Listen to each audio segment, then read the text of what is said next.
vamos a hablar muy seriamente de lo que está pasando en España, pero vamos a ir a la raíz última de todo lo que pasa. Los medios de comunicación, los medios de manipulación no informan, desinforman y engañan a la gente. Y estamos con don Gil de la Pisa, que lleva muchos años estudiando a fondo lo que pasa en España y en la Iglesia. En primer lugar, don Gil, vamos a preguntarle qué es la sinagoga de Satanás, por si algún televidente despistado todavía no lo sabe. ¿Qué es la sinagoga de Satanás? No cuentan con la sinagoga de Satanás para nada. Y lo segundo es que, como vamos a intentar aclarar todo lo que deseamos, todo lo que hace falta sobre Satanás, vamos a pensar y recordar que León XIII nos habló y luego creó, o compuso una oración para obligar a todos los sacerdotes a leerla en la misa para librarnos de Satanás. Es una oración donde le pedimos a Dios, a través de San Miguel, o sea, del que fue capaz de plantar cara a Satanás diciéndole quién como Dios, y le vamos a pedir precisamente pues que nos libre de Satanás, que nos sea un obstáculo contra su trabajo, etc. Lo vamos a hacer precisamente con la misma oración que compuso León XIII, si no sabe mal.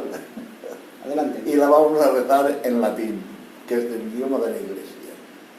Sante Micael Arcángel, deféndanos in prelio, contra nequitiam et insidias diaboli esto presidio. Imperativi Deus supplices imprecamur.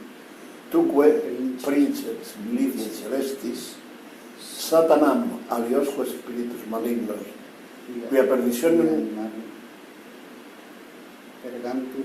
pervagantur immundo, virtute infernum detrute. Amén. O sea, aliosque spiritus malignos, cuya perdición in manivarum pervagantur immundo, in infernum detrude. O sea, que lo precipite en el infierno. Bien, ¿qué es la sinagoga de Satanás? Pues antes de responder qué es la sinagoga de Satanás, yo respondería una pregunta. ¿Existe Satanás? La respuesta es muy sencilla y breve. Por supuesto que existe. Con la misma certeza que existe Dios que lo creó. Bien, respondo ahora a la pregunta. ¿Qué es la sinagoga de Satanás? Dado que existe Satanás, existen también otras realidades. Por ejemplo, la que Dios le ha permitido a Satanás, aunque lo precipitase en el infierno, moverse por la tierra. Y como dice León XIII en la oración, con todos los espíritus malignos que se mueven en torno nuestro. O como dice San Pedro, que son leones que rugen en torno nuestro. Pues la sinagoga de Satanás es precisamente la perfecta organización de Satanás contra la obra de Cristo. Sí, la organización que crea el Viernes Santo, ¿no? El mismo Viernes Santo. Ya sí, Satanás crea la sinagoga de Satanás cuando se da cuenta que nuestro Señor ha rechazado al pueblo de Dios, al pueblo de la alianza, y la prueba fue el velo que se rasgó. Satanás, que no es tonto, dijo: yo me voy a aprovechar de las cualidades de este pueblo, y basado en el Sanedrín empezó ese riachuelo que luego se convirtió en el Amazonas, un mar verdadero, y luego en el propio Atlántico. Es decir, hoy Satanás ya no está en la fuente de nacimiento con su sinagoga, sino que en 2000 años ha logrado invadir el mundo entero. Vamos a nuestros días. Concretamente, ¿cómo controla la sinagoga de Satanás los gobiernos mundiales para que sigan sus directrices? Pues mediante una organización complejísima, pero muy sencilla de planteamiento. Es decir, a lo largo de los siglos ha ido creando diversos grupos perfectamente organizados para realizar su labor y transmitir sus consignas a todas partes. 2000 años de perfección le han permitido lo que hoy tenemos, una maravillosa organización que domina absolutamente todos los gobiernos, todas las instituciones, incluida la propia Iglesia Católica, que hace 60 años le abrió la puerta de par en par a Satanás. Y hoy no sabemos quién manda. Es decir, la realidad pues es lo que estamos viendo. Iglesias vacías, seminarios vacíos, congregaciones religiosas que se agotan porque se mueren los pocos viejos que ya tienen, etcétera, etcétera. En esa forma trabaja y de esa forma la sinagoga de Satanás gobierna el mundo. La sinagoga de Satanás controla todos los países, todos los gobiernos, pero tiene un especial interés en destruir España. Hombre, no solamente tiene un interés especial, sino especialísimo. Tengamos en cuenta que el primer objetivo de la sinagoga de Satanás no es más que acabar con la obra de Cristo. O sea, la sinagoga de Satanás no lucha contra España como primer objetivo, no.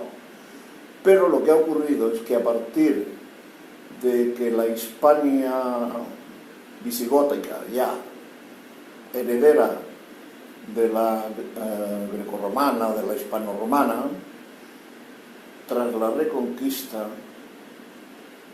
creó una nación católica que ya había empezado con Recaredo, y esa religión católica, esta nación que profesa la religión católica, se convirtió, digamos, en un segundo pueblo de Dios, porque Dios le premió a Isabel, a la reina de Castilla, con el descubrimiento de América, los convirtió y hoy siguen siendo la reserva espiritual del mundo en el aspecto de la fe católica. Ahora bien, esto Satanás no lo perdonará nunca. No perdonará nunca que haya sido España la representación del catolicismo. Tanto es así que la gente confundía español con católico. Nadie se imaginaba un español que no fuera católico. Esto no lo perdona Satanás. Y efectivamente, después del primer objetivo, que es destruir la Iglesia, su segundo objetivo es destruir España, como un paso previo. Y quien dice España, me refiero a la hispanidad, me refiero a Hispanoamérica, me refiero a todas las naciones hispanoamericanas que están invadidos por las sectas y que llevan 200 años atacados a muerte para acabar con la religión católica. Lo que demuestra una cosa, que si en 200 años los hispanoamericanos no han sido capaces de borrar la huella cultural y cristiana de España, los hispanoamericanos eran tan o más españoles y tan o más católicos que nosotros. Por ejemplo, aquí en Gabá va el 1% como mucho, a cumplir los deberes elementales, como es la misa dominical. Por supuesto, aquí nadie se confiesa, como en el resto de España. Por supuesto, el cambio de catre que llamo yo, es decir, cambio de marido, cambio de mujer, cada X tiempo está de moda. Yo vine de Cuba a casarme en España porque precisamente en los años 50 Cuba era lo que es hoy España, una democracia de libertinaje. Vamos a hablar de la democracia liberal, ¿no?, que ha puesto la sinagoga, el daño que ha hecho a España y cómo han venido gobernando dos partidos, pero que en realidad son el mismo perro con diferente collar. Bueno, realmente no son el mismo perro con distinto collar. Son dos perros que obedecen al mismo silbido. Es decir, más preciso, sirven todos a los silbidos que les mandan desde las logias. Muy bien. Incluso ha trascendido la pertenencia de algunos miembros del gobierno a las logias. Bueno, mira, En este sí te voy a ser sincero. Ni me interesa ni lo sé. Y te voy a decir por qué. Porque yo hace 60 años aprendí una lección de un experto en masonería, como fue el padre Tusquets. Nosotros, universitarios, íbamos a las catequesis, íbamos a los barrios indigentes, concretamente a barrios como Llega y Pon, Cueva del Humo, etc. Y el religioso que nos dirigía, que era un hermano marista, creó la normal catequística para formar catequistas. Y invitó al padre Tusquets, que era un pedagogo, a que fuera a Cuba a darnos una charla pedagógica. Los que sabíamos quién era el padre Tusquets, un experto en masonería, le pedimos que nos hablara de la masonería. Y cuál no sería nuestro asombro cuando me dijo: no puedo hablar de la masonería. Digo: padre, viene de España y no puede hablarnos de la masonería. Dice: no, me lo han prohibido. ¿Me lo han prohibido? Sí. Pero al acabar la conferencia pública nos dijo: me han prohibido hablar en público, pero en particular no. Entonces nos reunió unos cuantos y nos dio una lección de masonería. Y allí aprendí algo fundamental. Nos dijo: el grado 33 es un grado peligroso, no hay ningún santo en el grado 33 de la masonería, sabemos quién son, pero no son los peligrosos. Los peligrosos son los infiltrados. Del grado, no recuerdo qué grado era. Dice: mire, os voy a poner un ejemplo. En plena república muere el presidente de la adoración nocturna, y cuál sería nuestra sorpresa cuando en el entierro aparecieron todos los masones con su mandil para asistir al funeral. Es decir, no importa saber quiénes son masones, sino cuáles son los resultados y qué efectos producen. Nos dijo el padre Tusquets, así nos dimos cuenta por qué fracasaban todas las iniciativas que iban a exaltar o a facilitar o a propagar la adoración nocturna. Pues esta norma que aprendí hace 60 años me ha servido para no preocuparme de los nombres ni de las logias a las que pertenecen. Es muy fácil. Yo me limito simplemente a ver los frutos. Como dice Cristo, por los frutos se conoce el árbol. Si el tío ese, o la tía, o el obispo, o el cardenal hace lo que dicen las logias, no hay la menor duda que ese es o imbécil o masón. Bien, ya para finalizar esta primera parte del programa, porque va a dar para una segunda, por lo menos si no una tercera, vamos a preguntarle sobre la situación de España, que se dan unos atropellos contra los derechos de los españoles que no se dan en ningún país del mundo. ¿Podría explicar los más importantes? Hombre, es que realmente, y son ya muchos, entre ellos, por ejemplo, Vidal Cuadras, que lo ha señalado perfectamente, España es la única nación, la única en el mundo, donde los españoles no pueden estudiar en el idioma oficial del Estado español. En Vascongadas, en Cataluña, y pronto en Valencia, en Galicia, en Mallorca, etc., no van a poder estudiar en español. Y eso lo tenemos en España y no pasa nada. ¿Por qué? Esa es la cuestión. ¿Por qué no pasa nada? Otra cosa que ocurre es que todos los países libres y con cabeza, los partidos separatistas, los partidos que van contra la unión, la unidad de la nación, están absolutamente prohibidos.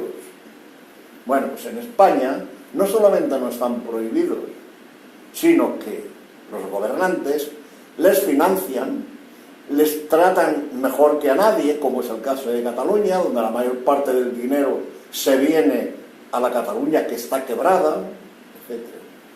Otro punto más que no ocurre en ninguna parte, pues eso, que el Estado financie a los que la van a destruir. Y así podríamos seguir. ¿Y cuál es la causa? La causa es sencillamente, yo lo he dicho, me imagino que un señor que tiene un currículum brillante, que es registrador de la propiedad, no es tonto. En fin, yo he estudiado carreras, he estado con compañeros universitarios y los que sacábamos notas brillantes, es evidente que era porque no éramos tontos. Por lo tanto, yo no creo que sea tonto. ¿Y cómo es posible que Rajoy, que ha tenido más poder que nadie en la democracia, solamente Franco, por el derecho adquirido, por la victoria, que es la verdadera razón de los derechos de todas las naciones que se han apoyado siempre sobre victorias, los fueros de los españoles y las leyes fundamentales, los principios del movimiento, eran 1000 veces más legales y con derecho más sólido que esta democracia que ahora tenemos, que se basa en la traición y en el perjurio de un rey felón, de un jefe del movimiento traidor igual, de un asesor vivillo, etcétera, etcétera, etcétera. Y una constitución que fue elaborada en las logias. Los peleles padres de la patria que redactaron la constitución simplemente se limitaron a poner lo que les dictaron. Y la primera cosa que hicieron fue poner bombas de relojería, como es lo de las nacionalidades, para acabar con España.